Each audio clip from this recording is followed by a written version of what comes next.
Good morning. I'm delighted to be starting our conference by taking time out to think and talk about the last 12 months. How we've been working with you and what we've learnt from you. And we'll also be thinking about our plans for the next 12 months and how we want to invite you to be part of them. Stormy concerns. We've been in a stormy sea this year, and today is time to take time out from the crashing waves. The calm is a long way off, but it's time now to revitalise, reflect and re-energise. Keeping with the stormy analogy, have you ever been seasick? I have, travelling from Hull to Rotterdam on a school trip. It was horrible and not good for your teenage attitude. It makes you feel miserable and every minute seems anxious. These top 10 tips for seasickness might be strategies you have used this year. Take control of the situation. Leadership is key. Watch what you eat and drink. Well-being is vital. Get into the best position. The centre of a ship has less motion. Equalise your sensory cues. Fix your gaze on the horizon. Talking helps.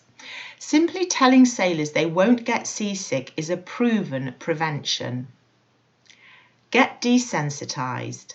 Exposure reduces sickness. Think ahead about what helps you.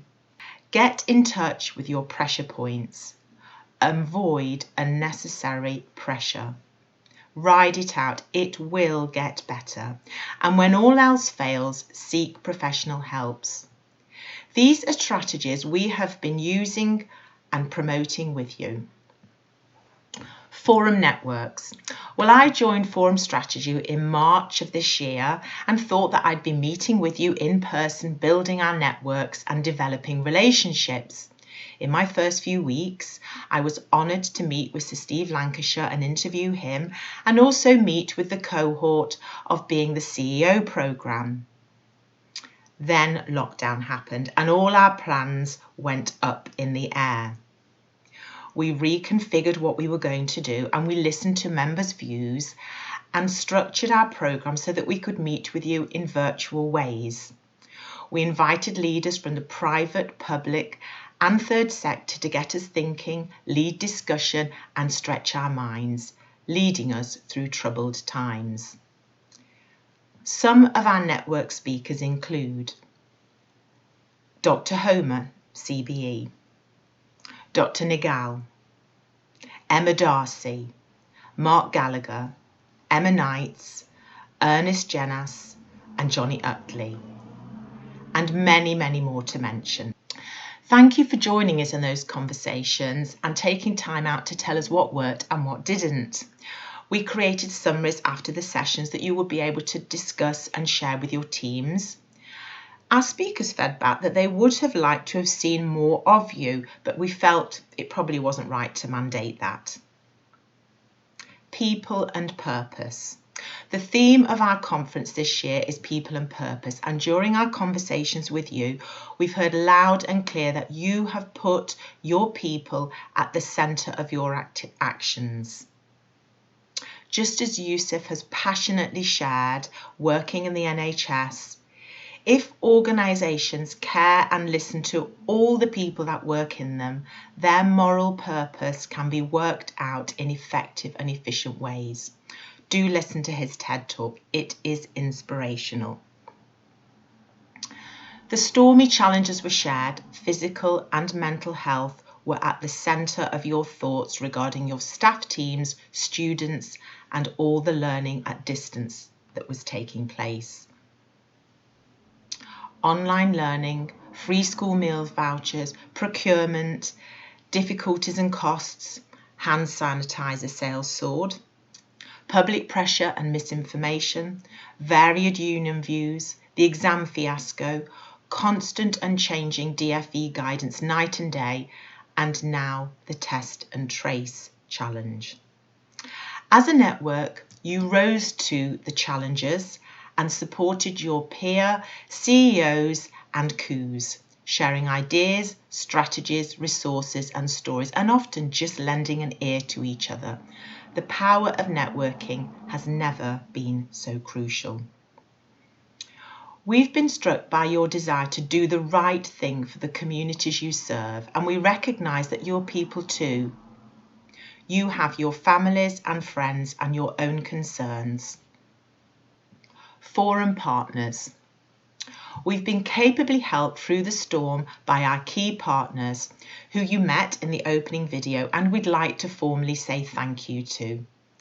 Papillion Communications for PR and crisis management. Satis Education, recruitment and staffing.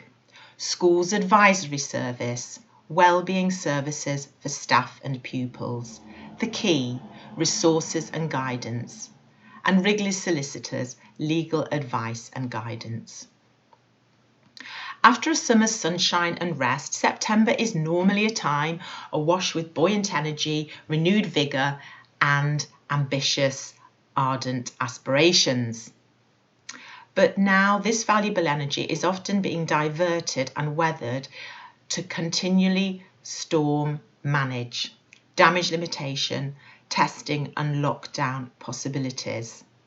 Thinking about strategy for CEOs has sometimes come secondary for operational issues. The demands placed on you this year have been a tidal wave. The sheer responsibility, lack of guidance, abundance of guidance, ever-changing tides.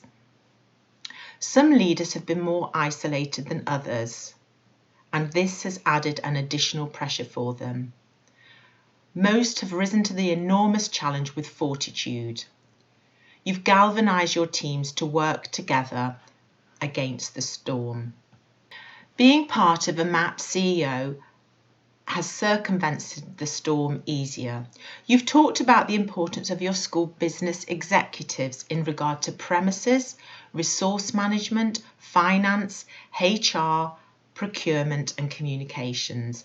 And after a successful pilot, we have now launched the first national COO network, and we are delighted to welcome you today.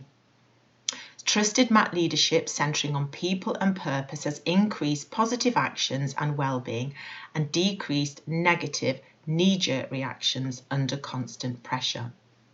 You tell us that our strategy and intelligence bulletins are invaluable to you. In the findings from the Eduro COVID-19 Impact Review this summer, 87% of staff and 72% of people reported they were happy with their school's leadership during this disruption. But COVID has had a detrimental effect on pupils' well-being. During this time, 50% of parents reported having seen their children and their children being more anxious or stressed compared to usual. Almost 40% of pupils reported feeling stressed this term and 30% overworked. Lost education is not just a worry for the nation, it's a worry for young people too. The NFER research, Schools' Responses to COVID-19, the challenges facing schools and pupils, bluntly outlines the significant concerns and challenges the government's strategy. It involved over 3,000 school leaders and teachers and over 2,000 mainstream primary and secondary schools in England. And the implications look at pupil learning, the need for catch-up, opening schools safely, and the implications for government and schools. Professional concerns. You are concerned for your teams. We've heard that regularly. And despite some news reports, schools have been open more than ever before. On and off premises, night and day teaching and learning, new ways of working, loss of contact with colleagues and students, cancelled holidays, constant concern about your most vulnerable children. Teachers are facing the responsibilities of ensuring children catch up on education through lost closures of premises and reassuring parents and children during these stressful times, plus maintaining a rigorous safety regime. You tell us that you're concerned about the fallout of the profession. Staff are exhausted and sometimes demoralised. This cannot just be blamed on COVID. National leadership has been found wanting. Sales have been down and up without strategy, making the voyage harder. Fear and failure have often sapped energy and motivation, and we're concerned that the impact is yet to be fully felt.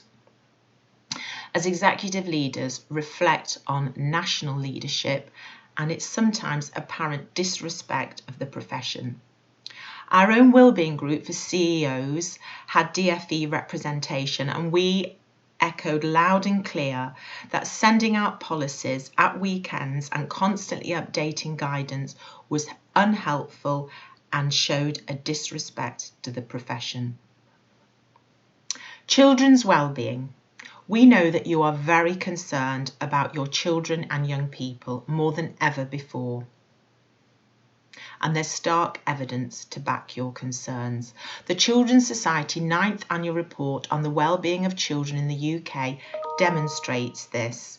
CEO Mark Russell is going to talk to us later about the findings of this well-written but deeply disturbing report. In this year's UNICEF report, the UK is ranked 27th out of 40 high-income countries in terms of children's well-being. The report found that low ranking was partly due to poor mental health and high obesity rates. The Youth Sport Trust survey of over 2,000 adults found 62% agreed that the well-being of pupils was more important than their academic achievement. On the 10th of July, the Prime Minister spoke to school leavers, talking about the importance of empathy, resilience, self-discipline and patience. He called them into action to build a great new world. If we would like them to do this, we need to listen to how they would like to do that and how their time in education can be best used. In our numerous Forum Strategy online meetings about an array of topics, we've heard that there is a desire for a shift in the sector, a cultural shift. Professionals in schools will do all they can to inspire, educate and care for their pupils. We do not want our children to be the surviving generation. Instead, let's work for them to be the thriving generation. So what have leaders learnt? That you need to put your life jackets on first, that you need to network relentlessly, that you need your expert teams around you, not just replicas of yourselves, and how you need to look outwards rather than upwards. You've stepped up this year for you to rediscover the purpose for this generation and their communities and to focus on people. If we don't, we're at risk of losing good people as the retirement bubble approaches. Through 2020, we've thought about our core values and we've constantly considered the circle of control. With so much policy noise, education executives have had to decide what not to listen to. Some CEOs have wanted to make decisions on their own knowledge, skills and experience, but it seems best that those that are healthiest have worked together to share and support. And we hope that we have supported you as human beings and not just as leaders of multi-million-pound organisations. The year ahead is about returning to the big picture in a world of flux. Understanding the new norm and key trends will define leadership. We're all learning in this. Leaders with a positive purpose will draw on connections and networks, and that's probably the most powerful model at the moment that can be followed. Forum Strategy is a membership organisation of chief executives and chief operating officers who want to serve their communities best. During the COVID hurricane, probably the most important thing we've done is to connect our members to help you to weather the storm. To share the load, keep going, keep smiling. sharing resources, policies, stories and support. The dialogue, debate and discussion has been helpful. And there are silver linings, and we're going to explore them during the day. We will continue to provide valuable opportunities for conversations. We know that you want to challenge, inspire and develop yourselves and each other, and we will help you to do that. If you are a new member, thank you for joining. Being part of a network and giving yourself time to think, reflect, is a valuable investment. Children and young people's lives are in your hands, in your leadership, and we want you to help you to be the best leaders that you can possibly be. So relax, reflect and revitalise. Have a good day. Thank you.